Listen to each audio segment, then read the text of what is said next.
باپ بھی بیٹے کو تانا دے کر معاف کرتا ہے، لیکن رب العالمین اپنے خطا کار بندے کو تانا بھی نہیں دیتا، معاف کر دیتا ہے۔ نعرہ تکبیر۔ حدیث قدسی رحمت عالم صلی اللہ علیہ وسلم نے فرمایا، میرا رب کہتا ہے جب کوئی بوڑھا گناہگار شرمندہ ہو کر میرے در پہ آئے، وہ بوڑھا جس کی جوانی چونچلوں میں گزری، جس کا شباب علل تللو میں گزرا، نشہ تھا شباب کا، ترنگ تھی جوانی کی، دولت کی مستی تھی، برادری اور پارٹی کا غرور تھا، رگوں میں گرم گرم خون کی روانی تھی، دولت کی فراوانی تھی، ساری زندگی بغاوت میں گزار دی، ایک بار بھی میرے در پہ سجدہ ریز نہیں ہوا، نامہ اعمال میں ایک بھی سجدہ نہیں، ایک بھی نیکی نہیں، لیکن اب زندگی کی شام ہو گئی، آنکھوں سے بینائی چلی گئی، کان سماعت سے معروم ہونے لگے، زبان میں لکنت آ گئی، دانت گر گئے،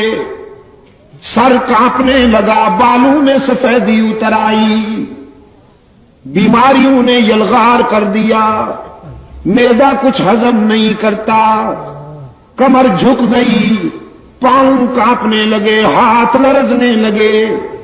اولاد نے بھی نگاہیں پھیر لی، لوگوں نے بھی رخ پھیر لیا، اور سب سے بڑا حادثہ جیب خالی ہو گئی۔ ساری دنیا سے مایوس ہو کر یہ بوڑھا باغی، یہ بوڑھا گناہگار رات کے اندھیرے میں سب سے چھپ کر اللہ کے در پہ روتا ہوا آتا ہے کہ تنگ دستی کے جو عالم میں گھبراتا ہوں، پر درے غیر پہ جاتے ہوئے شرماتا ہوں، ہاتھ پھیلانے میں محتاج کو غیرت کیسی، شرم اتنی ہے کہ بندہ تیرا کہلاتا ہوں۔ رب العالمین نے فرمایا میرے محبوب،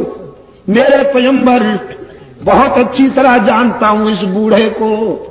اس کے ماضی و حال کا ایک ایک نقش میرے سامنے ہے،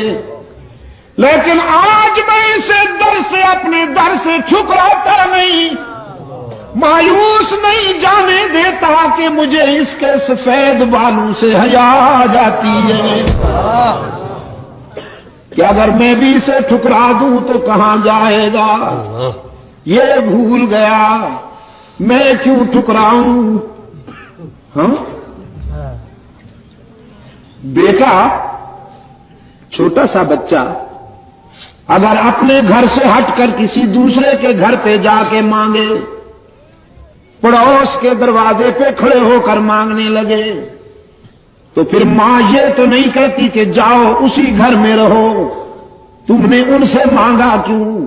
ان کے دروازے پہ گئے کیوں؟ ماں آتی ہے، اپنے لال کو اٹھا کر سینے سے لگاتی ہے، منہ چوم لیتی ہے، کہتی ہے بیٹا یہاں کیوں آ گئے ہو، سب کچھ مجھ سے ہی ملے گا۔ رب العالمین تو والدین سے بھی زیادہ شفقت کرنے والے ہیں، والدین بھی اپنی اولاد پر اتنی شفقت نہیں کر سکتے جتنا محمد کا خدا اپنے بندوں پہ شفیق اور رحیم ہے۔ بغیر کچھ لیے سب کچھ دینے والا کون؟